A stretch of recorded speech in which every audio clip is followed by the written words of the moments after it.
j'ai failli chialer, mais c'était même pas pour le tourmentage qu'Ellie a vécu dans cet épisode 8 de The Last of Us.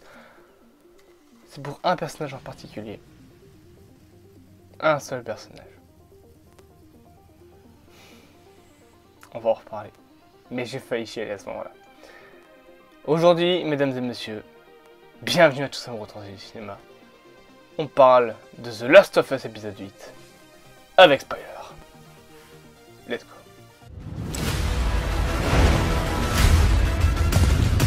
The others want to kill you. Let me protect you.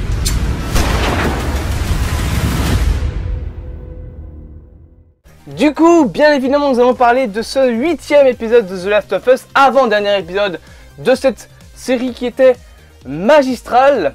C'est la deuxième fois que j'ai fait la vidéo, voilà, la caméra a coupé, j'ai le seum. Bref, aujourd'hui, du coup, parlons un petit peu de cet épisode. On commence par un point dont je veux parler, les personnages de cet épisode. Ils sont tous incroyables. Oui, ils sont tous géniaux. Voilà, il n'y a rien à dire. Premièrement, parlons un petit peu de Joel, qui n'est pas vraiment beaucoup présent, mais qui est beaucoup présent plutôt vers la fin de l'épisode, parce qu'encore une fois, c'est un épisode où Ellie doit se la jouer solitaire. Joel passe du mec malade, limite dans le coma. Ma caméra est... Non, ça va, elle est droite. Ensuite, c'est un monstre. Il tue beaucoup de personnes parce que Ellie a été enlevée. Il capture deux mecs, il les torture, il les bute avec le plus de violence possible. Ça montre vraiment la rage et surtout l'attachement que Joel a envers Ellie, que je trouvais vraiment très très cool. Et ensuite, il redevient cet homme attachant quand il retrouve Ellie parce que elle est traumatisée, donc il est là pour la protéger, pour être là pour elle, et je trouve ça magistral. Vraiment, Joel est incroyable dans cet épisode. Il est incroyable. Voilà, il est incroyable. Il n'y a rien d'autre à dire. Il a un fil rouge dans tout l'épisode qui va de plus en plus violent, et puis paf, d'un coup, il devient la figure de repos en fait de cet épisode, qui est enfin terminé, qui est enfin plus calme. Parce que franchement, c'était très cool la manière dont Joel est traité dans cet épisode. Autre personnage que j'ai beaucoup aimé, c'est bien évidemment le personnage d'Ellie, qui donc doit se débrouiller toute seule, se rend compte que les mecs avec qui elle va marchander un cerf sont des putains de cannibales, dont le chef est un prêtre qui aime beaucoup les enfants. Genre beaucoup les enfants. Le clin d'œil pour que vous compreniez qu'il aime beaucoup les enfants. Oh, c'est dégueulasse. Et en plus, il est prêtre. Pas de blague là-dessus, s'il vous plaît, dans les commentaires. Mais du coup, elle se fait vraiment martyriser dans cet épisode-là. Psychologiquement, c'est le plus dur, je pense, qu'elle doit endurer entre ça et l'épisode 7, avec la mort de Riley. Bien que, bon, ça se passe avant, vu que c'est un épisode préquel. Mais entre ça et la mort de Riley, ouais, elle a morflé. Et franchement, elle est très cool dans cet épisode-là, parce que tu vois que psychologiquement, elle est à bout à la fin de l'épisode, au point qu'elle en devient vraiment un monstre, littéralement. Elle explose de rage, elle tue David de la pire des manières en s'acharnant dessus. Et c'est d'ailleurs un détail que j'ai pas trop... Enfin, pas que j'ai pas kiffé, mais qui est un peu dommage dans l'épisode, c'est que dans le jeu vidéo, ce qui casse ce moment de monstruosité, ce moment de rage chez Ellie, c'est Joel qui arrive, qui fait « Je suis là, calme-toi, tout va bien ». Chose qui n'est pas le cas dans la série, où elle a le temps de se calmer à l'intérieur avant de sortir, et c'est là que Joel la surprend. Donc ça casse un petit peu le truc, parce que du coup elle est moins paniquée que dans le jeu quand elle retrouve Joel. Alors elle est toujours autant, mais voilà, j'aurais préféré que Joel soit du coup cette figure de réconfort qui casse la monstruosité et l'acharnement littéralement d'Ellie, avec le bâtiment qui est en feu autour d'elle. Chose qui est comme dans le jeu vidéo. D'ailleurs, logiquement, dans le jeu vidéo, à ce moment-là, il y a deux trucs que j'ai envie de dire. C'est déjà, premièrement, il y a des lignes de verre par terre, en fait, parce que c'est des verres qui sont cassés. Il n'y a pas ça dans la série. Ça aurait été sympa, franchement. Ça aurait pu faire des trucs qui fassent rappeler le jeu. Et ensuite, il y a cette fameuse scène donc, où David étrangle Ellie. Alors, dans l'épisode, j'ai l'impression qu'il ne fait pas qu'essayer de l'étrangler. Voilà, hein, il essaie de lui faire plus de choses que je l'étranglais. Ce mec a vraiment un problème avec les gosses. Et en gros, logiquement, dans le jeu, c'est une phase de QTE où tu dois essayer de récupérer l'arme et après tu as la scène où Ellie tabasse à mort David. Là, cette séquence-là est plus rapide, c'est-à-dire quelques temps où tu vois Ellie qui non ne suffoque pas comme dans le jeu mais panique parce que elle va subir un truc extrêmement traumatisant et à la place elle finit par prendre le couteau de boucher de David et à l'éclater avec. Vraiment, l'éclater littéralement. D'ailleurs, en parlant de tout ça maintenant, reparlons un petit peu de David, qui est un personnage monstrueux. Voilà, c'est un prêtre qui a une communauté autour d'elle qui a peur de lui, ça se voit. Qui est un cannibale, qui est un mec qui aime beaucoup les enfants. Encore une fois, il est prêtre, merci les clichés. Et vraiment, ce mec est un monstre. Un monstre total. Il est fortement différent par contre niveau physique dans le jeu, ça fait bizarre, donc voilà, bon après c'est un détail, hein, on s'en fout de la différence des personnages, c'est comme avec Ellie, ils se ressemblent pas tant que ça dans la série et dans le jeu, mais en vrai c'est pas important. Le personnage reste quand même le monstre qu'il est dans la série.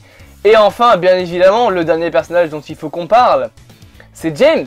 Alors, c'est un personnage assez secondaire, comme dans le jeu, bien évidemment.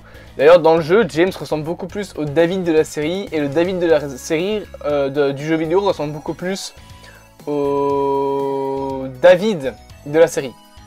J'aurais dû inverser les acteurs. Mais du coup, notre cher ami James est joué par Troy Baker. Alors, pour ceux qui n'ont pas joué au jeu, je ne comprenais pas, mais Troy Baker, c'est celui qui joue à Joel. Eh oui! Et d'ailleurs, pour la petite anecdote, la VF de Troy Baker dans la série, donc de James, du coup du personnage de James, bah, c'est la VF de Joel dans le jeu vidéo. Ça m'a fait plaisir.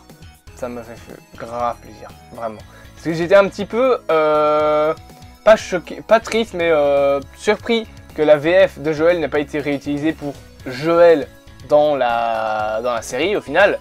Mais du coup, on a bel et bien l'acteur VF des jeux qui revient pour doubler Troy Baker, ce que je trouve incroyable. D'ailleurs, Troy Baker aurait pu, je pense, reprendre le rôle de Joel dans la série, mais il a expliqué que d'après les réalisateurs, d'après les scénaristes et tout le bazar, il était trop vieux, il me semble, trop âgé en fait pour jouer Joel, ou alors c'est l'inverse, il était trop jeune, je sais plus, mais voilà, il n'avait pas l'âge qu'il fallait pour interpréter Joel, là où Pedro Pascal l'a déjà beaucoup plus. Il a bientôt 50 ans, voire il a passé 50 ans, je sais pas quel âge il a Pedro Pascal, mais au niveau de son âge, il est beaucoup plus proche de l'âge de Joel que Troy Baker.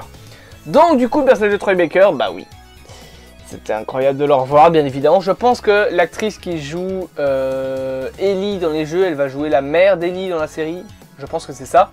Et d'ailleurs, autre détail de la VF, David en VF est doublé par le même doubleur que Tony Stark dans le MCU.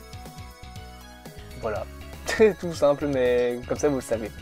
Autre détail dont j'avais envie un petit peu de parler dans cet épisode, c'est la photographie. C'est l'imagerie même de l'épisode. Pas en soi la mise en scène, parce que la mise en scène est comme tous les épisodes, hein, caméra posée, voilà. Il n'y a pas genre des transitions incroyables, bien que j'aime beaucoup les moments où on voit Joel tout seul dans la neige.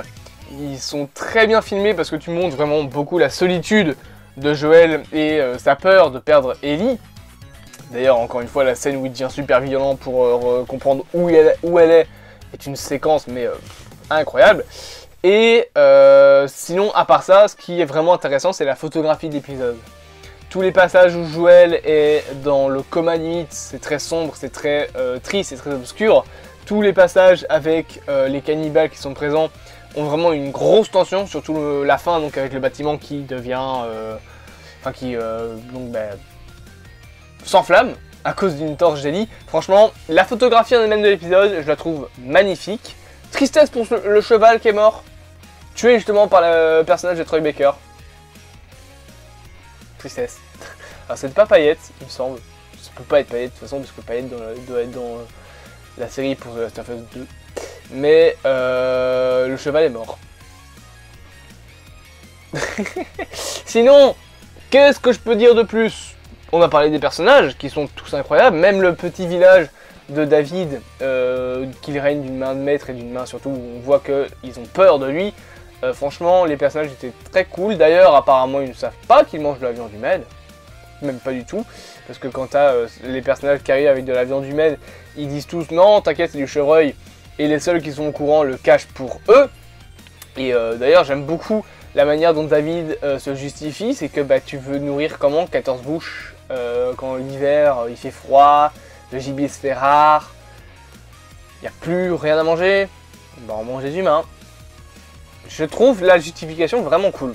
Je pense qu'elle est aussi dans le jeu, il me semble, je me souviens bien, je pense qu'elle est dans le jeu aussi. Mais un autre truc que j'ai envie de notifier dans cet épisode, c'est la musique. J'ai beaucoup un petit peu tapé sur la musique de la série, comme quoi que c'était juste le thème de The Last of Us, remis en boucle. C'est une critique que je peux faire pour d'autres séries, par exemple la série Mercredi, qui nous tape en boucle le générique de la famille Adams. Voilà.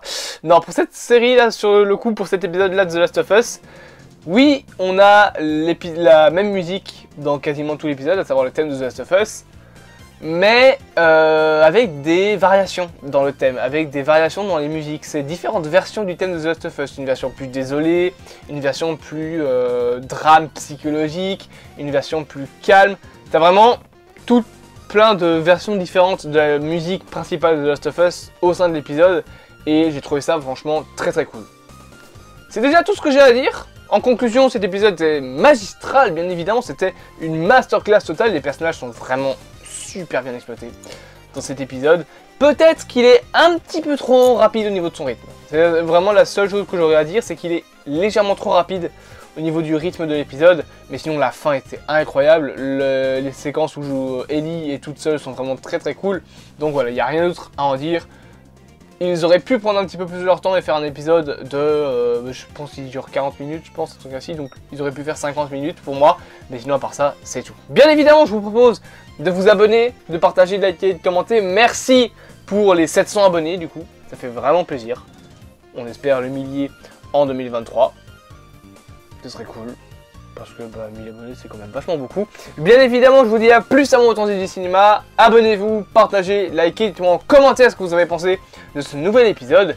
Et bien évidemment, je reprends mon clap et je vous dis à plus à mon Authentique du cinéma.